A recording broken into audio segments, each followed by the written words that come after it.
Kasi madali naman na magdamit ng maayos, madali din naman na magpakitang tao, at madali din naman na tayo ay maging maayos sa pakikitungo sa kapwa.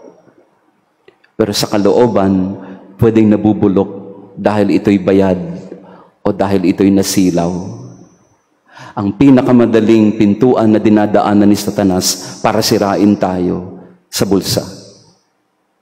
At pagsikapan natin na yung ating puso at kalooban ay huwag sirain ng ating pagkaganid o pagkasilaw sa pera.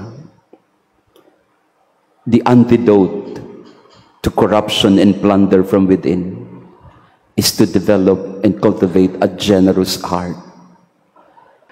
Na sana sa loob natin, manatili tayong dalisay at malinis, sapagkat ang puso natin ay pinupuspos lamang ng pag-ibig at malasakit sa kapwa, hindi yung pagkaganid o pagkamakasarili.